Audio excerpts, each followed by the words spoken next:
नमस्कार, मैं हिमांशु कुमार। आप देखना शुरू कर चुके हैं वेब समाचार। विधानसभा चुनाव संपन्न हो चुके हैं। अब एनडीए की सरकार भी बन चुकी है। नीतीश कुमार मुख्यमंत्री की शपथ ले चुके हैं। मुख्यमंत्री सहित जो 15 विधायक कह सकते हैं वो मंत्री पद की शपथ ले चुके हैं।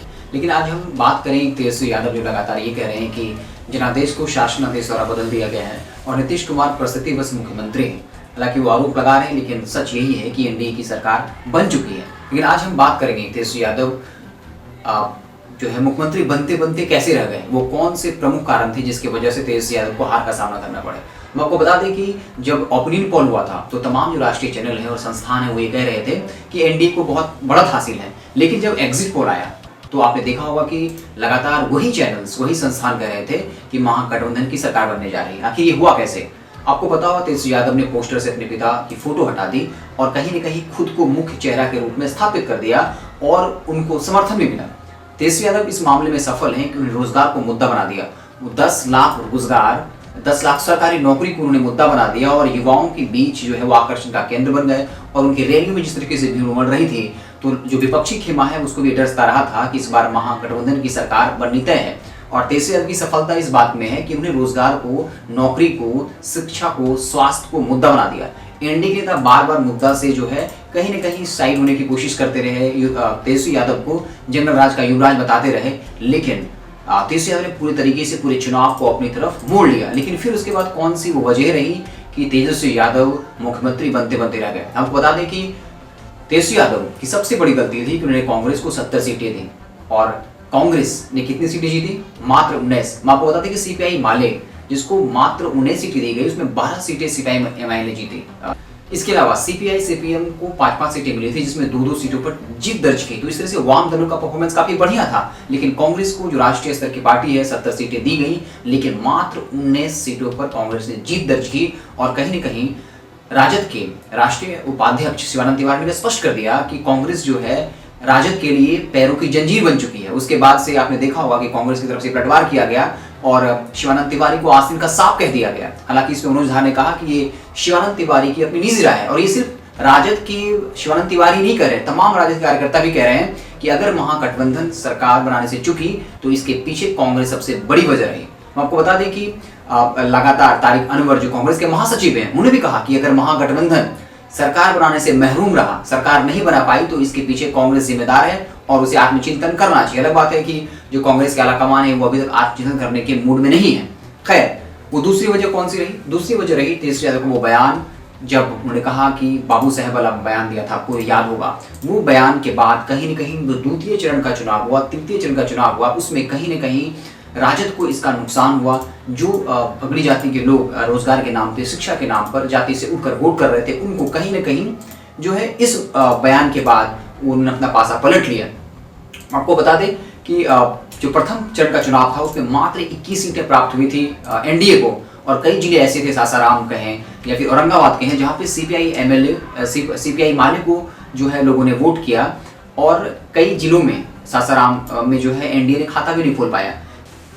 अगली सबसे बड़ी गलती महागठबंधन की तरफ से कांग्रेस ने दरभंगा के जाले विधानसभा सीट से मकसूद उस्मानी को टिकट दिया। मकसूद उस्मानी कौन है? आपको पता होगा, अलीगढ़ मुस्लिम यूनिवर्सिटी के छात्र अध्यक्ष रहे। उन पर यह आरोप था कि वो जिन्ना समर्थक है। आपको वो तस्वीर लगाने की बात याद होगी। इस मुद्दे के बाद कहीं न कहीं ध्रुवीकरण हुआ और हिंदू मुस्लिम वाला मुद्दा आया जिसकी वजह से महागठबंधन को अच्छा खासा नुकसान उठाना पड़ा। वहां पर 9 सीटें जो है वो महागठबंधन के हाथ से निकल गई। तेजस्वी यादव के हार के पीछे एक और बड़ा कारण था, वो थे असदुद्दीन ओवैसी। उनके पार्टी एआईआईएम ने सीमांचल में 5 सीटें जीती। कुल मिलाकर कहें तो सीमांचल में 11 सीटों का नुकसान महागठबंधन को हुआ। अगर असदुद्दीन ओवैसी यहाँ पे परफॉर्म नहीं करते तो जो अल्पसंख्यकों का वोट है वो कहीं न कहीं महागठबंधन के खाते में जाता। और आप देख सकते हैं जिस तरीके से 11 सीटों का नुकसान हुआ तो आप जोड़ दीजिए 110 सीटें आई हैं राजद को और अगर 11 सीटें और जोड़ 121 सीटें तो कहीं न कहीं मामला जो है रोमांचक हो जाता है। लेकिन कहीं न कहीं असदुद्दीन ओवैसी ने पूरे खेल को बिगाड़ दिया। कुल 11 सीटों पर नुकसान हुआ है आरजेडी को यानी महागठबंधन को और कांग्रेस इसके लिए चिंता भी जता चुकी है। उन्होंने कहा कि असदुद्दीन ओवैसी का जो है उत्थान होना कहीं न कहीं शुभ संकेत नहीं है, क्योंकि कांग्रेस को डर सता रहा है कि जिस अल्पसंख्यकों पर उसका अधिकार रहा है उस पर कहीं न कहीं अब असदुद्दीन ओवैसी अपना अधिकार जमा रहे हैं और यही वजह रही कि जो है तेजस्वी यादव सरकार बनाने से चूक गए। एक अगला और एक बहुत बड़ा रीज़न है महिलाओं का प्रतिनिधित्व नहीं होना। आपको पता होगा कि तेजस्वी यादव लगातार जो है रोजगार के मुद्दे को उठाते रहे, लोगों का समर्थन भी मिला। लेकिन अगर एनडीए सरकार में आई तो तो कहा जाता है कि इसके पीछे महिलाओं की बहुत बड़ी भूमिका रही। और राजद में जबकि खुद राबड़ी देवी मुख्यमंत्री रही, अगर आप कांग्रेस की बात करें तो उनके पास सोनिया गांधी जैसी नेता रही, प्रियंका वाड्रा जैसी नेता रही, लेकिन किसी ने भी चुनाव प्रचार नहीं किया। और वो बड़ी वजह रही। आप देख होंगे कि जो प्रथम चरण का चुनाव था, उसके बाद द्वितीय और तृतीय चरण का चुनाव हुआ, उसमें महिलाओं ने काफी बढ़ चढ़कर वोट किया और वही वोट कहीं ना कहीं एनडीए को उसमें बढ़त मिली है। तो ये एक बहुत बड़ी जो भूल रही कि तेजस्वी यादव तो चुनाव प्रचार करते रहे, लेकिन उनकी बहन मीसा भारती हो, मां राबड़ी देवी हो, रितु जायसवाल को भी स्टार प्रचारक नहीं बनाया गया, उनको भी मौका नहीं मिला।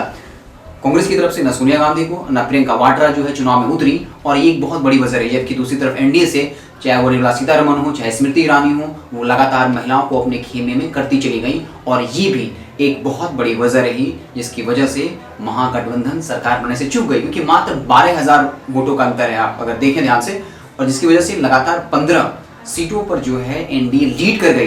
तो मात्र 12,000 वोटों का अंतर था। अगर इधर से सोनिया गांधी, प्रियंका वाड्रा, रितु जायसवाल, राबड़ी देवी, मीसा भारती जैसी महिलाएं अगर महिलाओं से अपील करती तो कहीं न कहीं पासा पलट सकता था। काफी नजदीकी मुकाबला था। महागठबंधन ने काफी कह सकते हैं फाइट दिया, टाइट तरीके से, बहुत नजदीकी मामला रहा। तेजस्वी यादव के बारे में जो कहा जा रहा था शुरुआती दौर में कि वो इस लड़ाई में कहीं नहीं टिक पाएंगे, एनडीए को बड़ा हासिल है, लेकिन जिस तरीके से लड़ाई को रोमांचक बनाया और कहीं न कहीं एक नेता के रूप में स्थापित किया है, एक प्रतिपक्ष नेता के तौर पर, लेकिन सरकार बनने से चूके, तो यही वो वजह रही जिसकी वजह से कहीं न कहीं महागठबंधन सरकार बनने से चूक गई। तो ये थे प्रमुख कारण जिन पर हमने आपसे अपने विचार साझा किया कि किस वजह से तेजस्वी यादव जो है सरकार बनाने से चूक गए। इस तरीके से आप जुड़े रहे, हम आपको तमाम राजनीतिक खबरों से लगातार अपडेट करते रहेंगे। बहुत बहुत धन्यवाद।